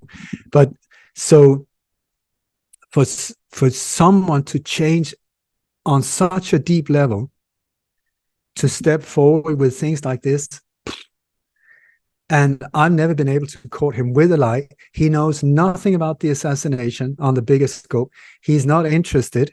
His version is so out of the picture. If somebody would lie, they would study everything very carefully and then construct a lie that would fit in. His doesn't fit in at all until you start seeing it from a higher point of level. So I stand by him. I've said that many times. I stand by his side. I stand by Lee Oswald's side. And they knew each other as well. They had the same controller. So what was his opinion of Lee Oswald? Lee Oswald he spent 5 days with Lee Oswald before the assassination. Lee Oswald was taking him around in Dallas, so that he could study all for escape routes. He was only there as a weapon bearer. He was only asked there to drive down a Chevy Impala, a burgundy one that was completely with gun racks everywhere under all the seats and everything. It was Chucky Nicoletti's private car. It was armed with everything, including hand grenades, the whole shebang. His job was drive down there, and then after the assassination, pick up Chucky Nicoletti and Rosselli and drive them to wherever, and then take the weapons back to Chicago. It was only a few hours before the assassination, when Rosselli was pulled out, that Nicoletti said, would you mind becoming my backup shooter? And so he agreed to that, because he adored Chucky Nicoletti. And I tell you, it is his shot, because he said, we focus on headshots. It's only headshot that counts. So he was waiting.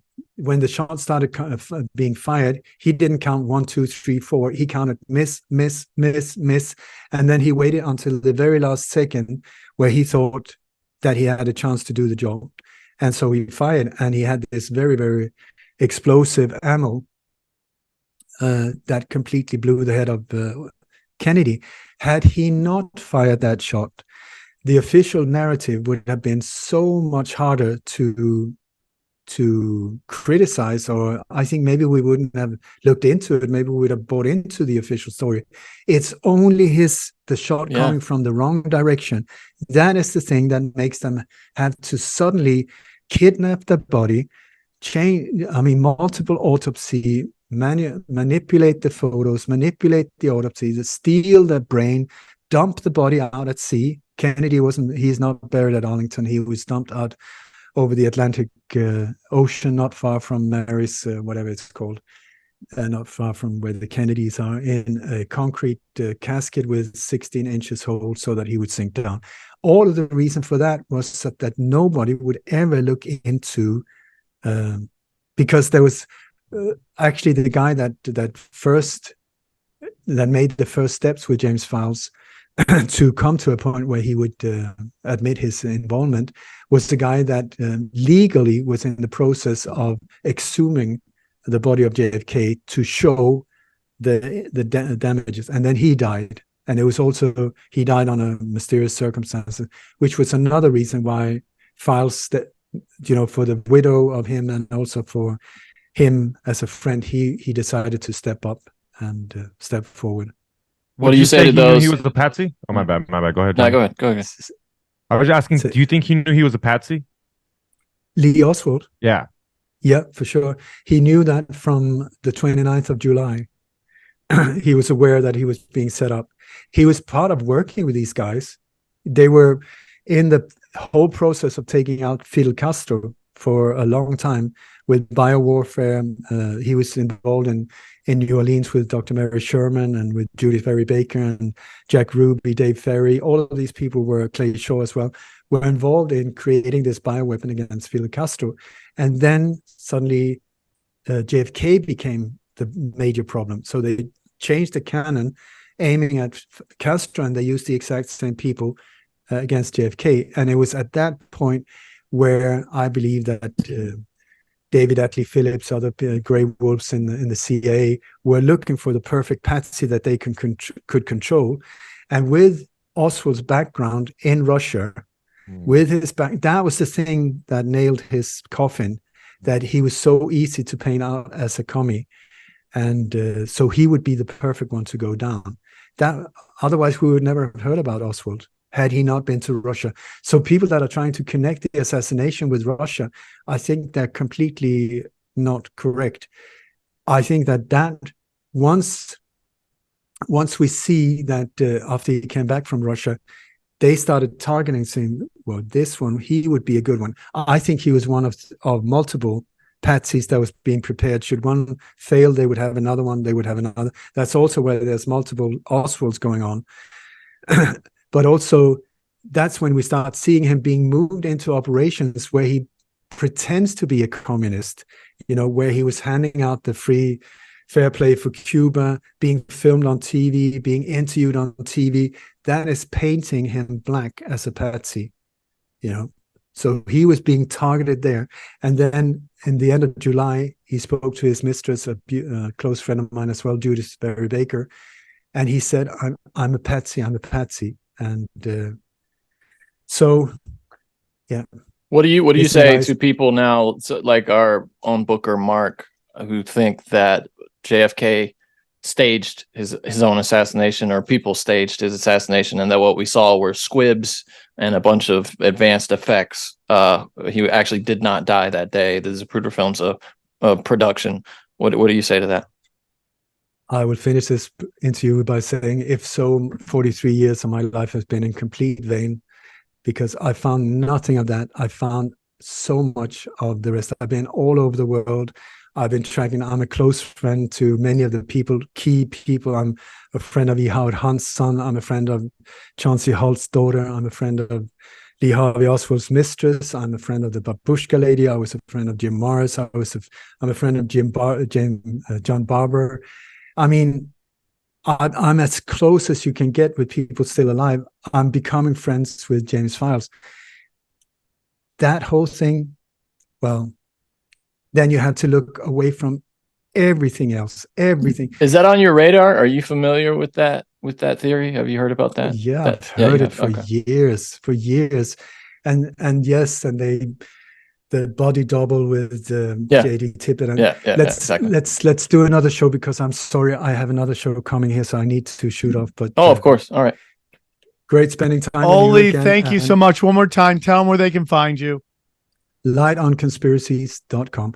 And please bring it back. Let's do a series of shows with Marilyn, with JFK, MLK, RFK, John Lennon, Bob Marley. It's the same people surrounding these events. All right. Need to shoot off. Thank you so much, Ole. Take care. Guys, hope you enjoyed this. Check out the chaostwins.com. Go to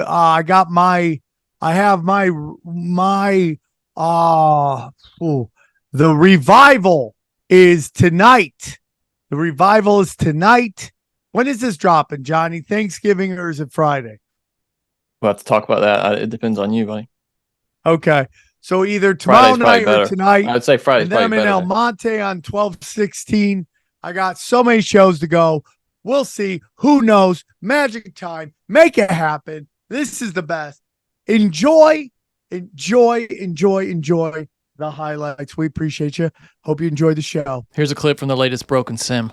I was on YouTube, man, and just sometimes YouTube just gives me this weird suggestions, but for some reason, out of nowhere, YouTube suggested the life of Adam West. Yeah. Okay. Batman. The Batman guy. It's so. I grew up with that tape. I rented it over and over. The movie, the Batman movie.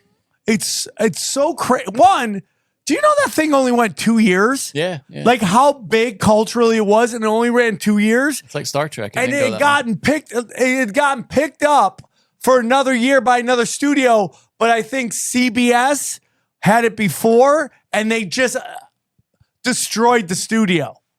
They destroyed the Batcave, which was the most. So then the new studio, NBC, decided not to pick it up. That's a drag.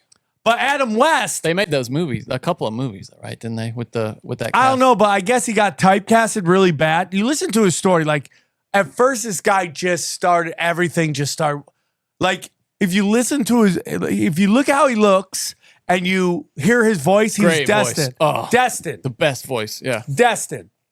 And so he starts out in radio, which he has the best voice for. And then he just keeps he starts at a kid show in Hawaii, gets picked up there. Then some guy's on tour and he gives a tour. And the guy's like, you have to do a screenshot for my studio. Does screenshot, gets picked up for shows. Like a screen test? Yeah, screen test. Starts killing that. So the whole point of the story is that he gets Batman off a commercial, a Nestle Quick commercial. Really? What are the odds of that? Because they're looking for a guy who's good looking and can deliver a comedy line without forcing it. Yeah. And the guy who's making the show sees a commercial, go, I gotta talk to that guy. It basically came down to him and two other guys. And they show the other guy's screen test, and you're like, "Oh, dude, you got the right guy." Oh, that's so great. That's just like Sopranos. Like if you see the guys that it was going to be like it was little Steven Van Zandt could have been Tony Soprano. Like that wouldn't have worked at all. Can you imagine Steven Van Zandt? It's like that, and it was the guy who played the other. Oh, what the hell is his name? Oh yeah, here it is. It was Michael Rispoli was the other guy. These were the other guys, and they had almost cast Michael Rispoli. So that Anthony LaPaglia or whatever, Ray Liotta was in it, and for some reason he couldn't do it. I think the guy who ended up playing Artie was in the running for it. Then Michael Rispoli apparently, like he was right down to the end. This guy, and then Steven Van Zandt, but it had to be Gandolfini. Can you? I mean, it's just not the same show. Gandolfini's physically built bigger than those guys, and he looks like the dude. Yeah, he's just nailed intimidating. It. Yeah, he just nailed it. And he just couldn't stop doing blow and banging fucking chicks. It's crazy, isn't it? Like, dude, there were so many stories of, like they couldn't find him. Really? He was in hotels doing blow, banging chicks. Somebody's got to write which goes back to this Adam West thing, which is so interesting, dude. Adam West, bro. You know, everybody thinks like, oh, we've gotten so loosey-goosey now, you know, with morals and sex. Dude, they were just as crazy back then. They just never talked about it, which is like what I would prefer. I would prefer the open-mindedness of today with the, hey, we don't need to hear about it of yesterday. Yeah, no, I agree. Like, keep it to yourself. You do some weird shit. You're into weird shit. As long as you're not hurting kids, I don't need to hear about it. Yeah, this whole thing that started with pride. Like, when did that become? When did pride defining become yourself by all the weird shit you shove your dick into is just like, I'm over it. So, anyways, like they would just, dude, as the show was going, it was so big with everybody, men, women, children. It was a cultural phenomenon. Everybody was into it, and the groupies were nuts. Really? Nuts. For Batman? Yeah. I bet they wanted to put the suit on. Like, hey, dude, put the suit on. Dude, the chicks would only bang them in the suit. Really? What kind of documentary did you watch? Dude, I'm trying to... This is my favorite scene from the movie I used to watch when I was a kid, by the way. It's so stupid. Look at this fake-ass shark that's attacking them on this helicopter. Look, it looks so dumb, dude. But look how it is. Send down the shark repellent. Look at this, though. It's so funny because his knee is making the shark go back and forth. It's so, I mean, the effects are just, look, that's the shark repellent spray. It's just a can of spray his paint. knee is the one making the shark go back. Look at this, dude. I love this as a kid, man. I used to watch this over and over I again. can't believe this only lasted 2 years. I think this is from the movie, though. Like the movie they did after. It's his knee doing it. And then, I mean, look at what Robin is wearing, bro. I mean, it looks, it's so effeminate. So here's the thing, Johnny. He couldn't bang all the chicks. He couldn't bang. So he'd throw them to Robin, the ones he couldn't handle. Really? Robin got his overflow. Good. It's kind of like when Chris D'Elia went on the road and he brought the guy who looked just like him so he could bang the rest of them. That's hey man, that's a pretty good setup. That's a to good be the friend. guy that looks just. Who is that guy that looks just like Chris D'Elia? Do you know? I forget what it. I know he's a nice guy. Look, he's Mark something. So stupid. It's so It's dumb. just terrible. It's so dumb. So anyways, like they would go to swingers clubs. Eartha Kitt. Oh, she was. They would go to swingers club and just bang everybody's chick. Really? Yeah. Oh yeah, dude. These guys were. Well, his name filthy. was Burt Ward, right? Yeah, Wasn't they were that? filthy animals. These two. No kidding. They were filthy. But women would not have sex with him unless he wore the Batman costume. And look at him. He's just got dad bod. I mean, he's so a normal dude. So then they would wait in line like it's the doctor's office. What was this documentary? This wasn't like a History Channel. No, like I'm trying to find it. I'm trying to find it. Was Hold it on. something that somebody made on YouTube though? Or? Yeah. Okay. It's so good though, dude. It's so, and you could tell this guy is like really into. Did he have like clips of Adam West saying all this shit, like from different radio interviews and stuff? Because he used to do a lot of radio in the 90s. Oh, let me find it. Look at him, dude. I mean, that costume is Cool. just- It's called the website's called, the channel's called Cool Classics, and they just did something about Adam West, and it's absolutely hilarious. And when Oh, here we go. These are all the women right here. This has got to be it. You go down and sign autographs for them. But sometimes a woman would come up to the car and she would reach in for a kiss. She would whisper something in your ear or slip you a note. These were the groupies. He said they were very forward. They would just straight up tell you, stop. They want to have sex. Stop. No. So what he's telling you right now is what I've been telling you forever, and it's what Steve-O said a long time ago. Women want to hook up with famous guys more than men want to hook up with women. And that's why now when you look back at this Me Too bullshit and how these women are like, oh my God, he used me. It's like you wanted to hang out with these kings. Yeah. And now now because some reporter's like, did he do you wrong? And you're just going back and you're just weaponizing regret because you didn't get to sit on the throne. So here, play it. It's crazy. Hey guys, real quick, I want to tell you about a couple things you can find on the website, SamTripoli.com. It's everything you need. Audio, video, all there of all my podcasts across the board. You can also get my dates there. You can also get t-shirts there. We are adding t-shirts all the time. We just added a more de-essing, less bombing. I love that one, okay? We also got Yahweh or the Highway new shirts are there. They should be up. It's a great way to support the show. Grab your t-shirts now. I got more magic coming. I also have a mental gymnastics one everyone's going to really like. Listen, if you want to support the show, rockfin.com, $15. You get all my shows across all the boards. We also have Cash Daddies, patreon.com/Cash Daddies. Great way to make money in these difficult markets. We also have some affiliates. I'm going to hit them out real quick. If you're looking for gold and silver, a great way to go to Wise Wolf. Click the banner. Hydrogen brown gas. Everyone loves it. Harley Ray, our good friends in Candles and Crystals. You can use the promo code SWARM15. Click that one. And Tim James, who was just on the show, universally loved. You can get a discount on all this stuff on his website, Chemical Free Body. And then finally, Joel Staley, who's going to help me lose weight and get ready to rock. All those there. Click the banners. Support them. Support us. It's a great way. And all my audio, all my video, again, right there at SamTripoli.com. Enjoy the highlights. And now, a highlight from Cash Daddies. Folks say, oh, they're just cleaning up this place because all those fancy leaders are coming into town. That's true, because it's true. But it's also true for months and months and months prior to APEC, we've been having different conversations. What does that even mean? How is this guy governor? He's saying he's saying that they've been planning on doing this for like a long time, and that it's not like overnight they decided to let's clean up the streets because these people are coming down. That's what he's trying to say. Have you seen the mayor of New York City got tossed up against the wall in New York, and they took his phone and everything. The FBI's investigating all kinds. Oh yeah. Really? Oh yeah. No, I didn't see. Oh that. yeah. Eric. What's his face? Yeah. What's his name? Eric what? Eric Adams.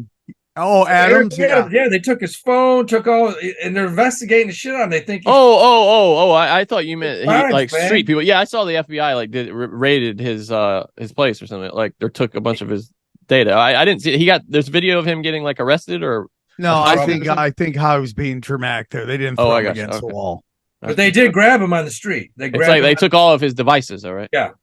Yeah. I mean, because he was doing some shit with Turkey.